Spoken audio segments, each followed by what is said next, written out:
Hello दोस्तों, स्वागत है आपके अपने यूट्यूब चैनल मैथ विद में। आज हम लोग ऐसे टॉपिक पर चर्चा करने वाले हैं जो कि सभी स्टूडेंट के मन में चलता है। जब भी एग्ज़ाम समय में आता है एकदम नज़दीक, तब भी सभी मन में सवाल आता है कि एग्ज़ाम कैसे निकलेगा। अभी तक कुछ नहीं पढ़े हैं, फिर कुछ समझ में नहीं आ रहा, पढ़े भी हैं तो आगे की तैयारी कैसे करें। ये सारी चीज़ें हम इस वीडियो में क्लियर करने वाले हैं, तो आप लोग इस वीडियो को ध्यान से देखते जाइए और वीडियो को इस तरह शेयर कीजिए ना कि सभी स्टूडेंट के पास पहुंच जाए। और वीडियो आपको अच्छा लगे तो आप एक लाइक ज़रूर करें।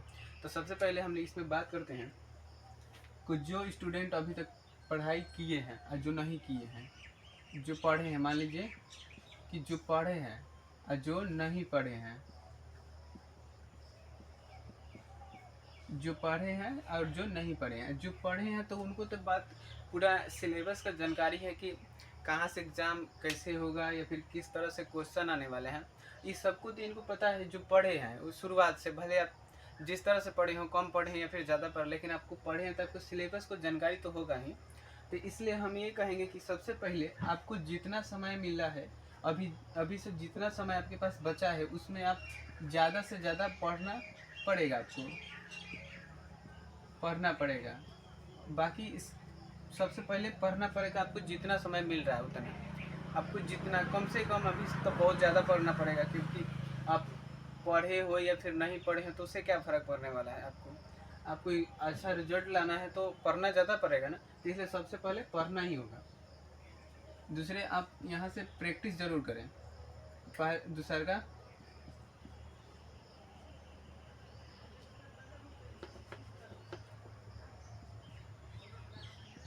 प्रैक्टिस करते रहें हमेशा। कभी भी एक क्वेश्चन ले लें, एक साल का ईयर का क्वेश्चन ले लें, उसको आप एक बार पढ़ ले, फिर प्रैक्टिस उसमें करें। तो प्रैक्टिस करते रहे तो आपका जो पीछे का नॉलेज है या फिर जो पीछे से पढ़े, या फिर आपको ये पता चल जाएगी कि आप कितने में हैं या फिर कितना आपको आ रहा है अभी फ़िलहाल। और उसके बाद जो भी आप पढ़े हैं उसको रिवीजन करें, रिवाइज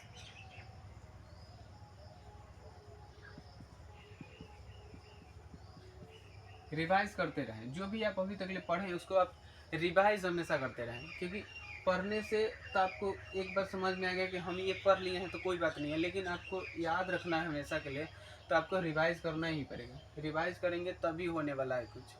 अगर आपको सब कुछ आपका सिलेबस कंप्लीट है या फिर सिलेबस आपका कंप्लीट नहीं है, तो आप अपने टीचर को बोलिए कि हमारा सिलेबस जल्दी से जल्दी कंप्लीट करें। आप जितना से जल्दी हो सके उतना आप सिलेबस कंप्लीट करें, क्योंकि सिलेबस अब पढ़ने का समय नहीं बचा है। ठीक है, अब आपको प्रीवियस ईयर पढ़ना होगा, यानी कि कम से कम आपको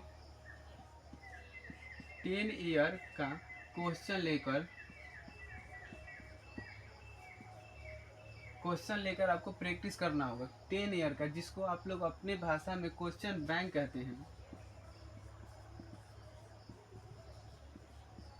क्वेश्चन बैंक कहते हैं, आप लोग अपने भाषा में क्वेश्चन बैंक कहते हैं। आप 10 ईयर का प्रीवियस ईयर क्वेश्चन उठा करके पढ़ाई कीजिए। आप उससे कभी फर्स्ट ईयर का पहले साल का क्वेश्चन कीजिए। मान लीजिए अगर हम किसी 2021 का क्वेश्चन ले लें, यहाँ पर दिख रहा है, कभी 2021 का हम ले लिए, उसमें से सबसे पहले आपको सब ऑब्जेक्टिव दिखेगा। सब ऑब्जेक्टिव दिखेगा। 10th में है तो सब 100 ऑब्जेक्टिव दिखेगा। अगर 12th में है तो 70 दिखेगा। 100 10th के लिए और 70 12th वालों के लिए। ठीक है, किस तरह अगर ये भी अगर फिजिक्स केमिस्ट्री बायोलॉजी है तब इसमें 70 दिखेगा। और हिंदी इंग्लिश है तो 10th में भी सही रहता है, और 12th में भी सही रहता है ये वाला।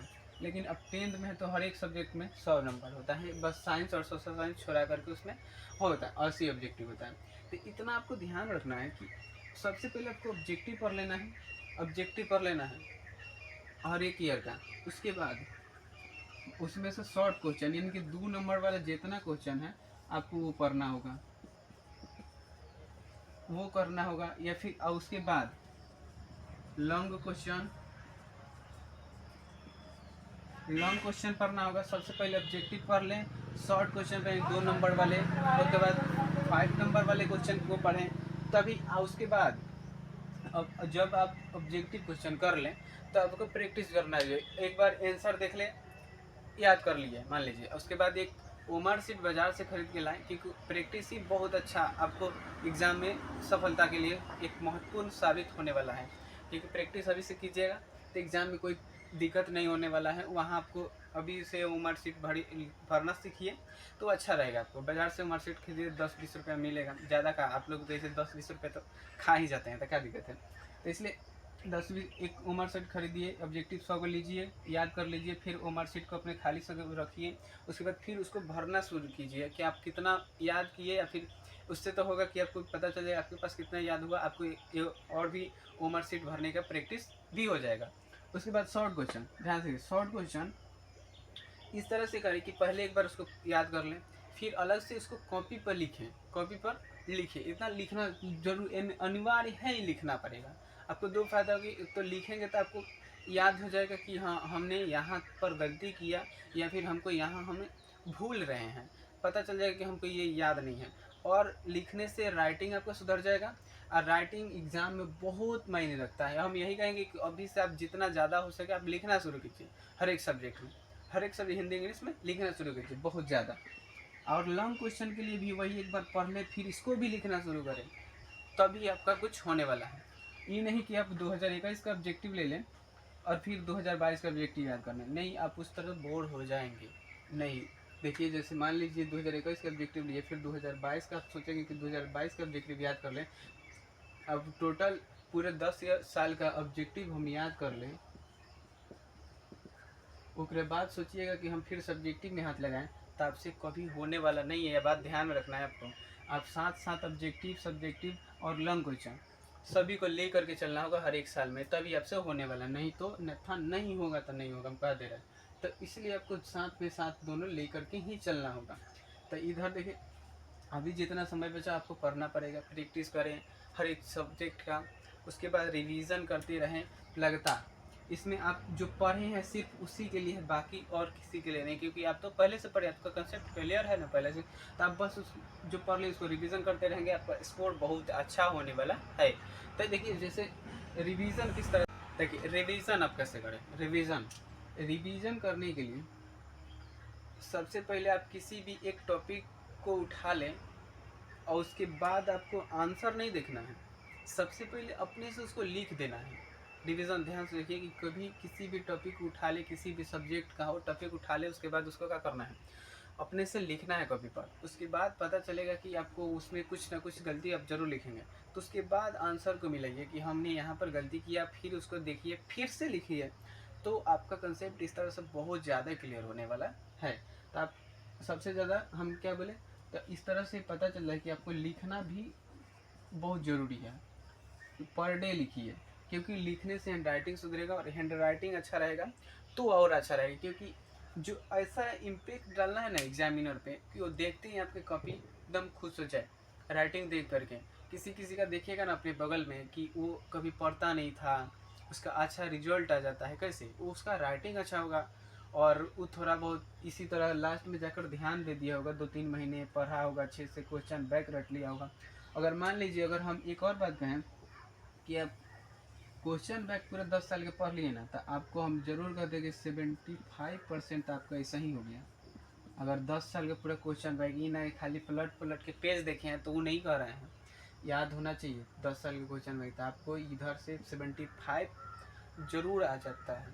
7 समझ में आ रहा है यहाँ तक। उसके बाद तब बाकी अलग से चीज़ें थोड़ी बहुत हो जाती है, तो आप उसके लिए क्या टेंशन लिया है। उसके बाद मान लीजिए कि सिर्फ क्वेश्चन बैंक से इतना आ गया, तो आप पहले से तो आप लोग पढ़े हैं, अलग से कंसेप्ट हो गया, अलग से बुक होगा, अलग से टीचर आपके पढ़ाए होंगे, वो कहाँ जाएगा। तो आप अच्छे से पढ़ेंगे तो 95 तो कोई रोक ही नहीं सकता ना आपका, 95 कोई रोक सकता है। आप सभी सब्जेक्ट में अच्छे से ध्यान दीजिए। और मैथ का तो वो भी है कि प्रैक्टिस करता ही, मैथ तो प्रैक्टिस पर ही आधारित है, तो मैथ को तो प्रैक्टिस में हमेशा रखना होगा, नहीं तो आपको क्वेश्चन भूल ही सकते हैं, एकदम कंफर्म है। ई वाला तो कभी याद भी रह सकता है दूसरा सब्जेक्ट है, लेकिन मैथ का अगर प्रैक्टिस नहीं करेंगे तो याद नहीं रहने वाला है, इतना ध्यान में रहना चाहिए। तो अब यहाँ तक तो था कि जो पढ़ लिए हैं बच्चे, जो पढ़े हैं स्टूडेंट उनके लिए था। अब जो नहीं पढ़े हैं उनके लिए, जो कुछ अभी तक पढ़े ही नहीं, तो नहीं पढ़े हैं, तो अब देखिए किसी भी कारण कोई नहीं पढ़ा है, किसी का तबीयत खराब हो गया, फिर कोई बहुत सारे ऐसे गरीब लड़के होते हैं जो नाम लिखवा करके बाहर कमाने चले जाते हैं, और ये इस उम्मीद में रहते हैं कि जब एग्ज़ाम आएगा तो हम एग्ज़ाम देने आएंगे सिर्फ, या फिर कोई ऐसे भी होते लड़के मनमौजी पढ़ने वाले के नाम लिखवाते हैं और घूमने लगते हैं। तो आप जिस भी कारण से नहीं पढ़े हैं तो पीछे की बातें आप भूल जाइए कि हम पढ़े नहीं हैं, पीछे की बातें आपको भूलना ही पड़ेगा तभी। तो उसके बाद जो आप नहीं पढ़े हैं तो उसके बाद देखिए कि आपको भी हम लोग यही कहेंगे कि आपके पास जितना समय है पढ़ना ही पड़ेगा, ज़्यादा से ज़्यादा पढ़ना पड़ेगा, ज़्यादा से ज़्यादा पढ़ें। ठीक है, ज़्यादा से ज़्यादा पढ़ें आप, ज़्यादा से ज़्यादा पढ़ें और क्वेश्चंस को याद करें, क्योंकि आपके पास तो कंसेप्ट है नहीं पहले से, तो क्वेश्चंस को आपको याद ही करना पड़ेगा, याद करना ही पड़ेगा। क्योंकि आप खोजेंगे कि हम इसका कंसेप्ट क्लियर हो जाए तो वो नहीं होने वाले, क्योंकि कंसेप्ट क्लियर करने के लिए समय चाहिए और आपके पास समय है नहीं, तो क्या आप सीधे रटना पड़ेगा आपको, क्योंकि गलती तो आप ही की, आप नहीं पढ़े हैं तो गलती आपकी है ना। आपका अगर रिजल्ट अच्छा नहीं होता तो इसमें गलती किसकी है, क्योंकि आप नहीं पढ़े हैं। आप ऐसा नहीं है कि आपके माता पिता जब 12वीं में आपकी एडमिशन कराए हैं तो पढ़ा रहे होंगे तभी करा रहे हैं, तो आप अपने से नहीं पढ़े हैं तो उसका बात अलग है। लेकिन आपको जो समय बचा उसमें आपको क्वेश्चन याद करना ही होगा, तभी आप कंसेप्ट के चक्कर में मत जाइएगा। हम पहले बता दे रहे हैं, आप इसमें पढ़ रहे, इसमें जो स्टूडेंट पढ़ रहे हैं उसमें तो कंसेप्ट क्लियर, लेकिन जो नहीं पढ़े हैं वो कंसेप्ट पर जाना ही नहीं, उनको याद सीधे करना है और किसी इस तरह, और हमेशा प्रैक्टिस करना है आपको भी। याद कर लें, जैसे मान लीजिए कि कोई किसी एक 100 को ऑब्जेक्टिव लिए, सेम इसमें भी हम वही बता 100 को ऑब्जेक्टिव लिए, उसको फिर अलग से प्रैक्टिस से पर याद कर प्रैक्टिस करेंगे,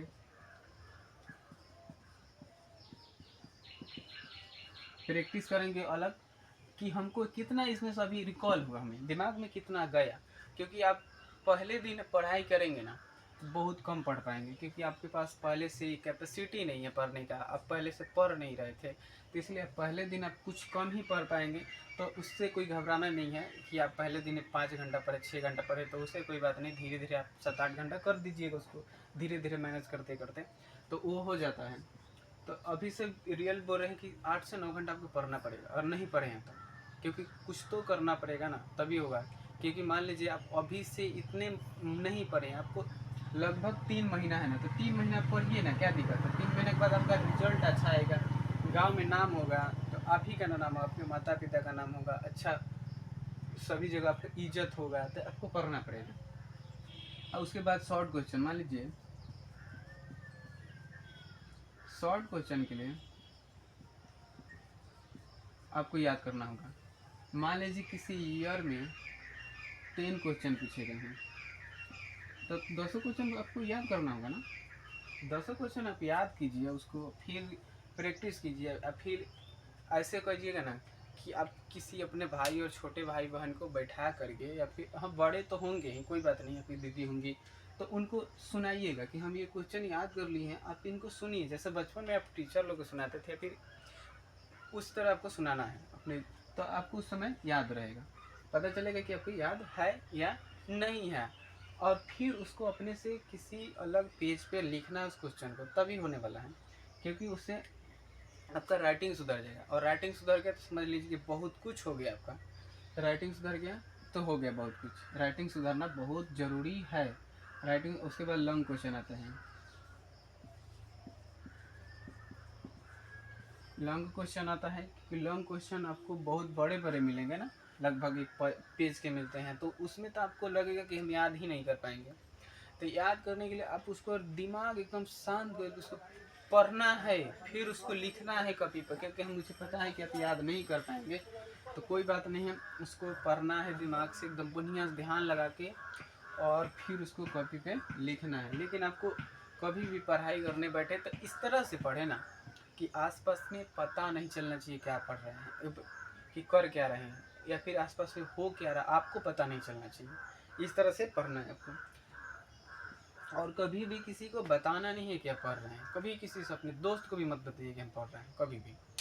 ठीक है, आराम से घर में पढ़िए, किसी को बस 3 महीने की तो बात है, आप घर में रहिए ना 3 महीने, उसके बाद फिर ऐश कीजिए ना, क्या दिक्कत है। रिजल्ट आएगा तो पहले से ज़्यादा ऐश कीजिए, और जो आपको कह रहा था कि नहीं होगा ऐसा ना, उसको और सुनाइए, कोई दिक्कत नहीं है। लेकिन अभी तो आपको 3 महीना तो मेहनत करना ही पड़ेगा ना। उसके बाद देखिए आपको राइटिंग पर ध्यान देना होगा। राइटिंग पर आपको ध्यान देना होगा बहुत ज़्यादा। फिर डेली 5 से 6 पेज लिखना शुरू कीजिए, और लिखने के लिए वही नहीं, आपके जो सिलेबस में है वो लिखना है कि सिलेबस में हमारी ये क्वेश्चन आता है, या फिर हमारे सिलेबस में क्वेश्चन दिया है, तो उसी क्वेश्चन को आपको राइटिंग में लिखना ही नहीं कि दूसरा हिंदी की किताब उठा ले राइटिंग लिखे, नहीं, ऐसा नहीं करना। आप अपने सिलेबस में ही कुछ उठाएं, उसके बाद उसको लिखना शुरू करें, तभी आपका होने वाला है कुछ। ठीक है, यहाँ तक। जो नहीं पढ़े हैं उसके लिए ये सारी चीज़ें आपको पढ़ना पड़ेगा, सीधी सी बात, बाकी कुछ नहीं। कोई भी कह रहा है कि आपको ऐसे पास करा देंगे पैसा से, ये वो चक्कर में नहीं जाना है आपको, या फिर चीट होगा तो उस चक्कर में नहीं जाना है। ठीक है, वहाँ पर जो होता है ना, आप नहीं जाएंगे दिन एग्जाम तो पता चलेगा। कभी कभी ऐसा होता है कि चीट हो जाता है, तो उससे कोई आपको मतलब नहीं रखना है। आपको पढ़ना है, पढ़ के अपने दम पे दिखाना है कि हम थे, पढ़े, तब हमारा रिजल्ट आया है, तो आपको पढ़ के दिखाना है। राइटिंग पे ध्यान देना है, उसको प्रैक्टिस हमेशा करते रहना है। उसके बाद क्वेश्चन बैंक आपको 10 साल को आपको भी याद होना ही चाहिए।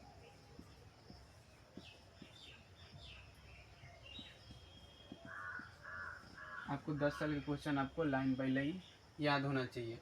आप बाजार से कोई भी क्वेश्चन बैंक खरीद सकते हैं, कोई दिक्कत नहीं है। ऐसा क्वेश्चन बैंक खरीदे जिसमें गलतियाँ कम निकले, बस यही पता कर ले, या फिर जिस दुकान पर आप जाएंगे खरीदे वो पूछ लेना कि इसमें से सबसे अच्छा कौन है, उसी से खरीद करके वो वाले याद करें आप लोग।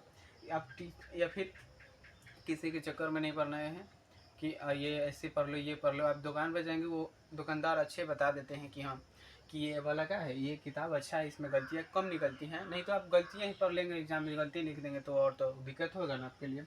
और उसमें से एक बचा है मैथ बचा है। तो जब मैथ बचा है ना, तो उसमें से आप किसी टीचर के पास तो अभी से पढ़ सकते हैं, बिल्कुल पढ़ सकते हैं, क्योंकि हर एक टीचर अपना क्रैश कोर्स चला रहे हैं। तो उसमें मैथ्स ले लें, और मैथ में जो वो सारे लोग उस पर प्रीवियस ईयर क्वेश्चन ही कराते हैं, तो आप लोग प्रीवियस ईयर क्वेश्चन किसी मैथ वाले टीचर के पास जाएं और उनसे पढ़ते रहें, उनसे कंसेप्ट, क्योंकि मैथ में तो आपको कैलकुलेशन आना ही है, उसमें याद करने वाली कोई बात नहीं है, आपको सीखना ही पड़ेगा। तो इसलिए किसी टीचर के पास आपको पढ़ने जाना पड़ेगा। अगर आप हमारे कोचिंग के आसपास के हैं इधर, तो हमारे पास आकर के पढ़ सकते हैं, कोई दिक्कत नहीं है। और कोचिंग का एड्रेस हमारे डिस्क्रिप्शन बॉक्स में मिलने वाला है, देख लीजिएगा वहाँ से। ठीक है, मैथ आपको इस तरह से पढ़ना। उसके बाद अगर आपको संस्कृत नहीं आता है, संस्कृत में सभी बच्चों को दिक्कत होता है, संस्कृत अगर नहीं आता है तो आप बोलेंगे तो हम संस्कृत के सारे वीडियोज चैप्टर वाइज चैप्टर बना देंगे हम अच्छे से। तो उसमें आपको किसी भी सब्जेक्ट में दिक्कत नहीं होने वाला है। तो अगर आप हमसे पढ़ना चाहते हैं, फिर हमारे कोचिंग में पढ़ना चाहते हैं, तो आप हमारे कोचिंग में भी आप लोग आ सकते हैं, कोई बात नहीं है। तो यहाँ तक मुझे उम्मीद है कि आप सबको समझ में आ गया है कि कैसे पढ़ाई करना है आपसे। इसे इस बात से ध्यान रखना कि रूटीन बना के कभी नहीं पढ़ना है। रूटीन आपके एक ही दिन के लिए होता है, बाकी दूसरे दिन आपका रूटीन काम करने वाला नहीं है। आपको जब मन करे तब पढ़िए, रात को पढ़िए, दिन को पढ़िए, या फिर जब भी मन करे तब पढ़िए, लेकिन जितना देर पढ़िए उतना देर आपको ऐसा लगे कि हम पढ़ाई किए हैं और हमें याद है सब कुछ। बस रूटीन ये दिखावा के चक्कर में नहीं रहना है। आप लोग आराम से पढ़ाई कीजिए, बस ज़्यादा दिन नहीं बचा है। और एक और टेंशन में मत पड़िए कि आपका एग्ज़ाम का सिलेबस चेंज हो गया। सिलेबस चेंज नहीं हुआ है। सिलेबस चेंज अगर होता तो पहले ही बता दिया जाएगा कि आपका सिलेबस चेंज हो गया है, क्योंकि सारे टीचर तो पहले के सिलेबस से पढ़ाए हैं, तो अब क्या होगा, अभी से चेंज थोड़ा ना वाला। अगर होगा भी तो आपको बताया जाएगा कि ऐसे होगा। लेकिन अभी से देख लीजिए कि 2018 से जब से सिलेबस चेंज हुआ है, 2018 में 50 सब्जेक्टिव आते थे, 50 बनाना होता था। फिर 2021 में 102 सब्जेक्टिव हो गए, तो 100 बनाना होगा। वही अभी तक शेड्यूल चल रहा है, पीछे कभी हटा है नहीं, तो ये भी नहीं हटने वाला है। आप इस टेंशन में मत रहिए कि आपका क्या होगा, सिलेबस चेंज होने वाला है, तो कभी नहीं होगा।